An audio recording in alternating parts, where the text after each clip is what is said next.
Red alert. All hands to battle stations. Welcome to the Interrupting Podcast.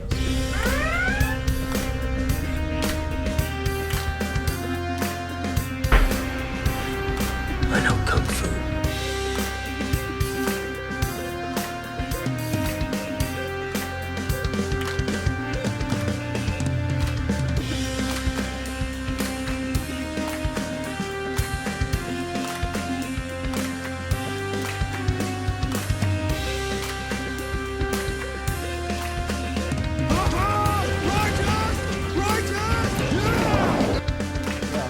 Like my skull's on fire, but I'm good. And now, here are Blindy and the Beard. See, but then you know who doesn't get enough credit? It's not like the directors write the movie. I feel like writers. M. Night does, though. Really? Okay. Yeah, so he writes. I don't know if he writes all of them, but he writes a lot of them. I mean, you look at the Harry Potter movies, and those are really good. But the director was smart and went to J.K. Rowling for that, like what's your vision of this? But all the directors had a different idea of what Hogwarts would look like, which is why it's like really bright and fun in the first two movies, and then it gets really dark. I think that was intentional, though. Well, I mean, it seemed like it because she made the books to where, like, as you read, you were like growing up with the kids. Yeah, but that's kind of what happened in the movies. It was nice and shiny in the beginning. Yeah, and then every film got gradually darker and darker and darker, and by the end it was like black. Yeah. And Harry was, I don't know what he was still a nerd, but yeah. So I don't know. I guess all of this, like with directors, I guess it takes flexibility from a director, and like you're saying, it's all a moving piece, and then like, flexibility from an actor to like, okay, because I think like without direction, you should just, take charge and like be whatever. Like, I guess I would feel like, well, if they're not saying anything bad, I'll just keep doing what I'm doing, which is great, instead of being like, hey, how was that? yeah.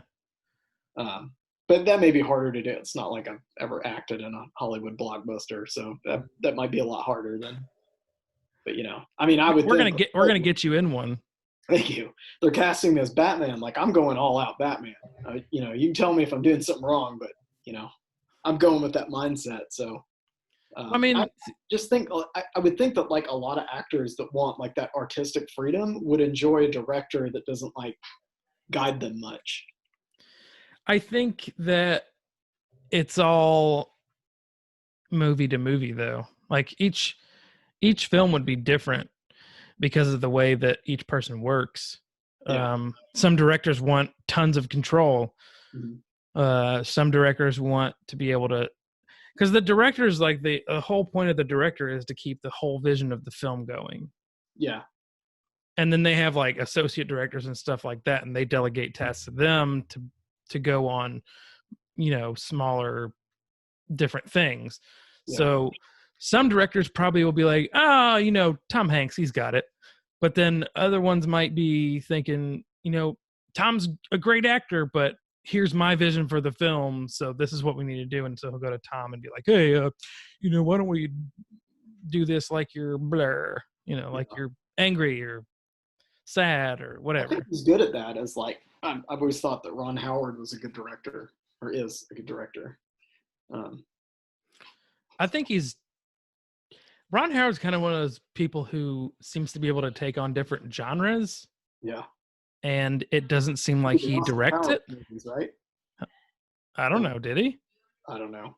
He did the Grinch movie. His brother was in the Austin Powers movies. Yeah. The one that got the Lifetime Achievement Award. What's his name? Something Howard. Yeah. So he's the one at the watching the radars when the big boy comes in. That's Ron Howard's brother. What? Remember? Yeah. He's like, it's a big boy, sir. Yeah. I didn't know that. You're looking it up. Are you fact checking me? No, I'm looking up Ron Howard because I'm curious as to what he's directed. You would totally know his brother because he's in like everything. Everything? Like everything ever? I think everything Ron Howard does anyway. Well, the thing about it is that the reason why I say Ron Howard, he seems to just get he seems to be able to get into a bunch of different genres and be just as good directing one thing as he is the other. Yeah. And Clint then Howard. That's Clint Howard, everyone. What? Ron Howard's brother. I honestly had no idea. Yeah. Yeah, this guy. Yeah, everybody knows him. I can see like half his face. Oh, what? You can't see his whole face? Oh, there it goes. Yeah, there you go. That guy looks bonkers. State-of-the-art technology on this show. Well, like, okay, so he did Apollo 13. That was a great movie. But again, like you're saying, he had Tom Hanks, so. But then he also. Did he do Apollo 18? So he did Apollo 13, but he also directed the Grinch movie. Classic. Oh, with the Grinch. Yeah, with Jim Carrey. He directed that. So it's like those are way different movies. Also in that, Clint Howard. I don't know if he was in Apollo 13, but he's probably in there somewhere. I wonder if he must be in every Ron Howard movie. I wonder if he fits him in. Like that's, He also directed Solo, a Star Wars story. That was a great movie. A lot of people didn't like it. I thought it was great. I thought it was good. I thought Solo and Rogue One were better than any of the trilogy movies that came out recently. So. And the Da Vinci Code. He directed the Da Vinci Code. Yeah, that one wasn't. Cinderella Man, A Beautiful Mind. So if he did the Da Vinci Code, did he do Angels and Demons? Whatever. When that like I don't the second part of the Da Vinci so. Code? I don't know. I don't think so. I'm just amazed at how many different genres he's in. Yeah.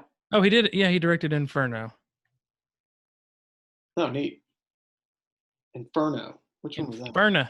That was like the Schwarzenegger. Inferno was the other Da Vinci Code movie. Oh, I thought that was Angels and Demons. Maybe that was just something else Tom Hanks came out in. Tom Hanks was going through like a like Nicolas Cage phase there for a while. He had kind of strange movies and he had like longer hair. But it didn't work out. I think the Da Vinci Code was the first one, the movie anyway. The first one was the Da Vinci Code. The second one was Angels and Demons. Oh, okay. And then the third one was they had three of them. Inferno. Man, that's bad. I don't think he directed the second one though. No. Yeah, that's interesting. That's it's like the Aladdin movies. They didn't use Robin Williams in the second one, but they did in the third. It's kind of a bummer. Yeah. So. Anyway, I didn't even realize that Ron Howard was so prevalent as a director. I knew he was a director, but I didn't know he was that out there. He's like, I think he's fun too, which is like he's always seemed like kind of cool and fun. So have you seen Arrested Development? I have. He's on that show, and he is. It blew my mind that he was so open to just making fun of himself and getting made fun of. But he was on the like Simpsons too. At a few points, like where he did stuff. So, I mean, I guess when you you have such a great beginning with Andy Griffith, and but he's still a child actor. So the child actor effect, like it's beginning. Yeah. Obviously, acting like wasn't his view, but that's the cool thing. Like he can act. Yeah. But he decides to stay behind the camera more, which is kind of neat too. So I don't know. Like if I see Ron Howard's name, I'm not like disappointed. I'm like, oh, cool. Yeah, he seems like he's very under the radar. It seems like, even though seems like he's everywhere. Yeah, I mean, he's doing like a ton of stuff nobody knows about. So I mean, it's funny because it's like you might know George Lucas before Ron Howard, but like Howard's done way more movies than Lucas has. A lot. Yeah, Lucas has done what, like 9 movies? Maybe. He might have had one before the whole Indiana Jones deal. I don't know. Well, I know he did American Graffiti. That was his first movie. That's right. And then he did with Spielberg, though, right? Didn't he do one with Spielberg? I think that one was with Spielberg. I don't know, I'm gonna look it up right now. So he didn't get credit for that. Yeah. The acting was good. That was all Spielberg. Oh, apparently there were a bunch of there's a bunch of stuff actually before that. His first THX 1138. I forgot about that one. Oh, That was 2 years before American Graffiti. now Which I think that was with Spielberg. who directed UHF? I don't know. The Weird Al movie? I don't know. You mean Weird Al? Maybe that was Apparently, Ron Howard was in American Graffiti. Oh. Yeah, They're in everyone's movies. Was Clint Howard in there? probably. I think he's been in like a ton of movies. I think that's why he got like the Lifetime Achievement Award on MTV. And he's the one that they like stopped giving it after Yeah. because it was such a big deal to him. I mean, He only has 19. George Lucas only has 19 director credits. Oh, He actually has more acting credits, or no, more writing credits. He has 161 writing credits, dang. which are probably a lot of Star Wars stuff based I on. wonder, yeah, is it fan fiction that he approved and then he gets a credit for writing it? Anything that uses the characters of Star Wars, he gets a writing credit because he created the characters. I guess he doesn't anymore, though, right? I don't think so. From what I heard, like he never denied a fan fiction book, like ever. Probably not.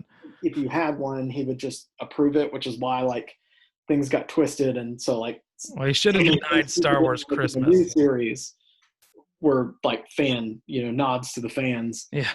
Who directed? He should have denied Star Wars Christmas. Probably. Yeah, because all these are like Star Wars or Indiana Jones writing credits. Lawrence Jones? Is that Indiana Jones's dad? Yeah, wasn't that what's his face? Sean Connery. Was he Lawrence? Yeah, I don't know. There's a movie short called He's Sean Connery, no matter what movie he's in. I just call him Sean Connery. Lawrence Jones and the King Solomon's Table. A short written just as characters Jones family. Mel Brooks is also a great director. So Indiana Jones was written by George Lucas and directed by Spielberg. Steven. What was that? So Indiana Jones was written by George Lucas. So then that's why. And directed by Spielberg. Yeah, because I mean, you had like Harrison Ford in different movies, and he was actually good in that one. So. He does have a credit for the Star Wars Holiday Special, so they're not completely denying it. That's a piece of garbage you want your name on. That's interesting that was. We should just end on that. I'm like disgusted now. I've tried several times to get through that, and I can't. It's impossible. I don't think it's the worst. It is like possibly the worst thing that's ever been produced. It was like on Donnie and Marie or something. Like, I don't know what the deal was. Like, why they did it. It's just like odd dancing, like the end of the 60s Batman. People just do like dancing for no reason. Yeah. It was like a sitcom, but Star Wars. Yeah, I don't. Like a really bad sitcom. I think Hamill was hurting by then for some cash and. Yeah. Gosh, poor Mark. Yeah, that was pretty bad. I mean, if I were to say worst films, of course that was a TV thing. I don't think it was actually in any movie theaters. I think it was just like it was a show. So I guess there's that. It made no sense. So I don't know. Like, I guess maybe George Lucas got credit because they were his characters, but I mean, you'd have to read that, be like, y'all want to do what? Like, I don't put my name on that. He probably wishes now that he could take his name off. Probably, but I doubt it. He's got a ton of money. I mean, he sold his baby to Disney. So yeah, which everybody was mad about. They were like, Disney's gonna ruin it. I'm like, yeah, but at least it'll be fun until they do. So I mean, that they might ruin it, but at least we're getting something else. Yeah. I think I think the good thing about Disney taking over Star Wars is that the universe is going to expand and change, and Yeah, it gets more ideas involved in it, and so it's not just one guy's. yeah. I think Star Trek's doing that too, which is really cool. Like to see that like spiraling out into a bunch of different ways. So I mean, that'll be cool with Star Wars too. So Well, for a while, I Gene feel like- Roddenberry he was very controlling about Star Wars, yeah, but Star Trek. Star Trek, How dare you, sir? I mix up my nerd genres. Yeah, Star Trek. Gene Roddenberry, I think, was really controlling about Star Trek, but Yeah, I think now that we've got more people involved in it, I think, and yeah. I liked the movies that came out, but I guess they're not doing those anymore. No, they're not. But that's fine. But they're doing So, a bunch of series, so yeah, hopefully. all the series coming out are going to be awesome. So I'm excited about that. So, do you have a favorite director? I've never really thought of that. Like in the '90s, it was like John Woo because I mean, like you come on. saw his name, you're like, I mean, he was like Michael Bay, but like talented. Could do special effects and good acting. So I guess him. I mean, thinking about how many movies Ron Howard's done, I don't know. I don't know if I have a favorite director really. Like I don't even go to movies like thinking about who the director is. Like everyone put a lot of stock into that of like I feel like now if J.J. Abrams' name is on something, like it better be good, or I think J.J. Abrams is way overrated, though. yeah. I mean, well, that's a lot of pressure to put on somebody too. Like, Yeah. a few good movies and everyone's like, "You're the best director ever." Like, I wouldn't want that. I'd be like, "No, like, let me fail, please." So, I mean, I really think as far as like directors go, I think Tarantino is probably one of the best right now. he's probably the most unique and has been his whole career. Like, And I think he's as a person, he's a total jerk, but I feel like I could watch like a Ron Howard film and like a Steven Spielberg film, like back to back, and not know who did what, but like I will totally 100% know if it's a Tarantino film. Like, and so I have to like successful. If like we're looking at who are successful directors, then I mean Tarantino would be one because like he's got a style and it works in so many different ways. I guess it kind of depends on what you're looking for. If you're looking for something that blends in, Yeah. you don't want Tarantino to do it. Yeah. No, you don't. He'll stick out like a sore thumb. Well, I mean, I heard rumors that he wanted to have a go at a Star Trek movie, which I was like, that would be pretty cool. Definitely be R-rated. Yeah. Yeah. But I mean, as far as like the Tarantino just fascinates me because he's into all these weird fringe type movies. Mhm. Really, I guess like grindhouse movies. Oddly enough, considering he made one, but yeah, I think like so with Tarantino, he seems. I'm not saying that they all do this, and it might be mischaracterizing Tarantino, but like I feel like he's just a guy that like makes movies for him that like he enjoys, and is not super focused on like, hey, I wonder if this will do well, kind of deal. Like he kind of set his brand up and it works, and like if you see Tarantino's name on a movie, like odds are you're probably going to go check it out, at the very least. Yeah. So, but I don't know. I think that that's probably what makes a good director is they're not like swayed by like the Hollywood feel of things. It's more like, I love doing this and like, let's make a good movie because, Yeah, I think it really all comes back down to the vision, like having a vision of what the movie completed should be. Yeah. And shooting each one of those, because movies are set up in different steps. So you have to have somebody who in their head as it's being shot can say that's going to fit in. Yeah. And it's going to work with the rest of it. Mm-hmm. So, I mean, you've got obviously there's different levels of directors. So there's like the top tier directors, and then there's like the middle, and then there's the worst. Yeah. Someone we didn't talk about is Kevin Smith. Like he's had a lot of unique stuff as well, but he's had fewer things that have been out, and like a lot of his stuff is just it's R-rated. but for I don't know, and he's one of those. It's like actor director. Of course, his character like has one line a movie usually. It's always like profound. I don't know if I don't think he's had any other acting roles besides Silent Bob. Silent Bob, yeah. I think that unless he's been like on another movie, I don't know, but I don't know. He's the only director I know that like went and protested his own movie. So yeah, I think I don't know.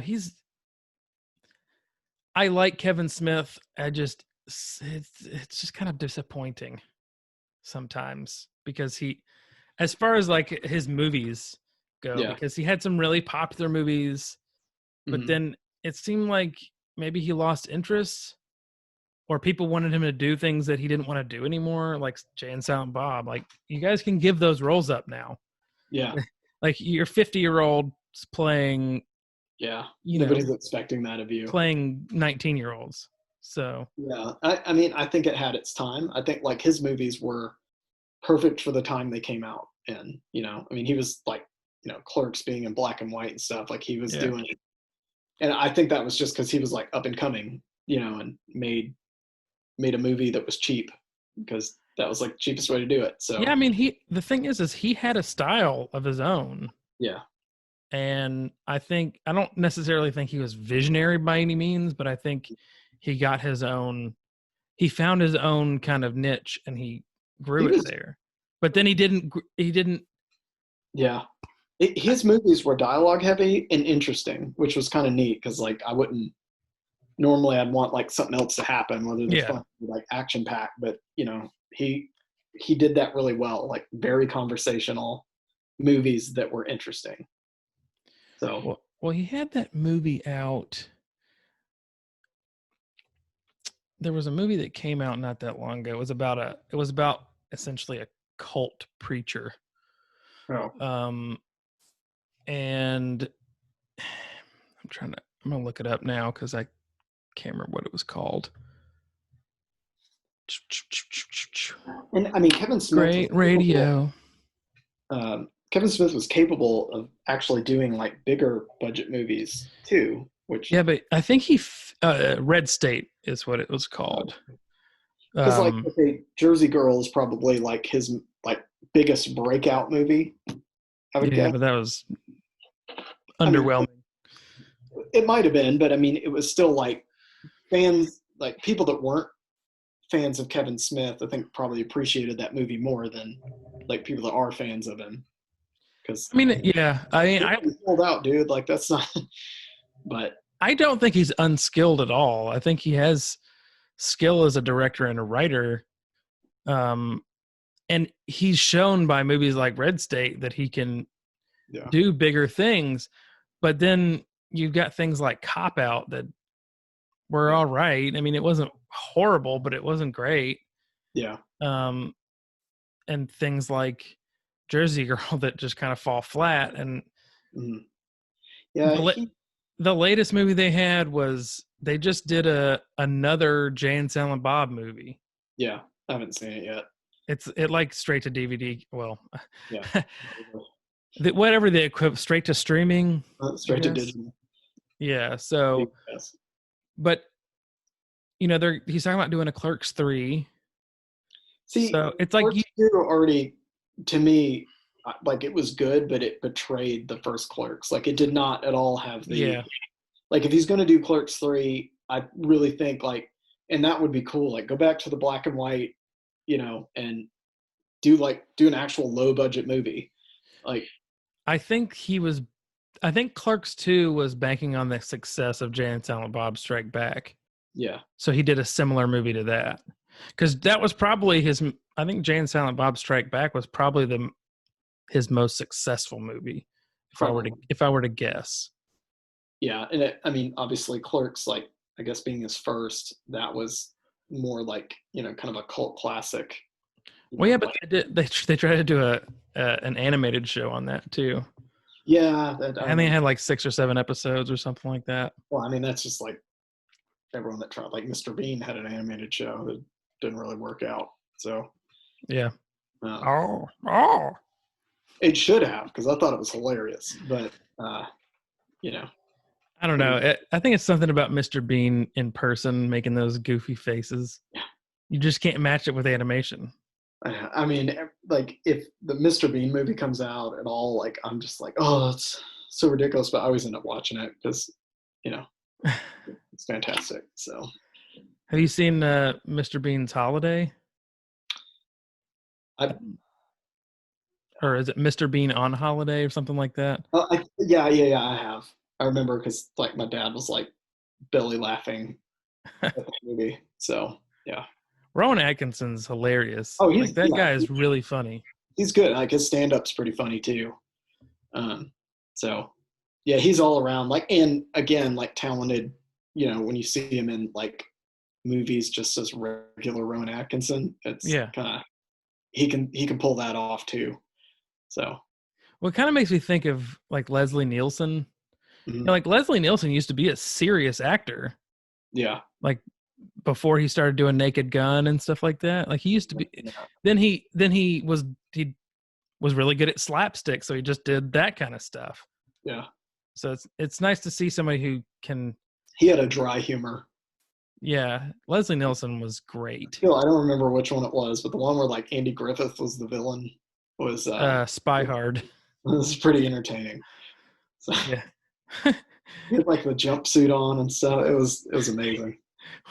What was the where he had mechanical arms and he lost both of them and he said, "Would you hit an unarmed man?"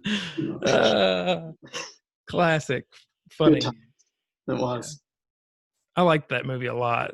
That's one of the ones that kind of went under the radar. I think that Leslie Nielsen was in that, because like Naked Gun, everybody kind of, if you think Leslie Nielsen, you think of stuff like that. But Spy Hard was really funny. Airplane. He was in Airplane, right? Yeah. Yes. Yeah, I think he was like the pilot or something. But yeah. Yeah, that's it. I like that movie. That was a classic one. Well. Anything more about directors? Nope. Any more brain busters? I think we solved it. Yeah. Directors are important. Yes. So are actors. Actors figure it out. And directors help them out. Yeah, so. It seems like the acting part is, I mean, obviously you're the person on camera. Yeah. But the director is responsible for the whole vision. Yeah. Whereas an actor is responsible for learning the lines and knowing where to stand and how to hold your face. Yeah. Well, I mean, somebody's got to tell you that too. But yeah, I mean, they're like ultimately responsible for their role. Honestly, like, I really think that we solved the problems of Hollywood, and I hope we get credit for the great work we've done here. Yeah. So Hollywood. Yeah. If you want to sponsor us. Yeah, you owe us some money.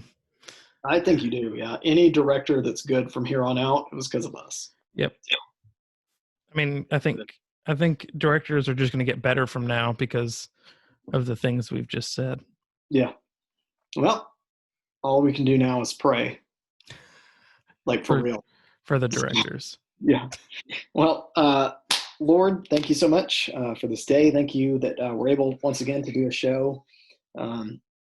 Even though we're like apart right now, we're not in the same room. Travis is in Springfield. I'm in Cordova. It's pretty cool that we're still able to like come together and do this and have fun talking about stuff that we normally just talk about, but with microphones and video. So thank you for all that you blessed us with, Lord, constantly with this new business and with Amber Studios and with our wives. Like, we don't deserve what we have, and we thank you for it, Lord. And we hope that we honor you in all that we do. So it's in your beautiful, precious, and very holy Son's name that we pray, in the name of Jesus Christ. Amen. See ya. Yeah.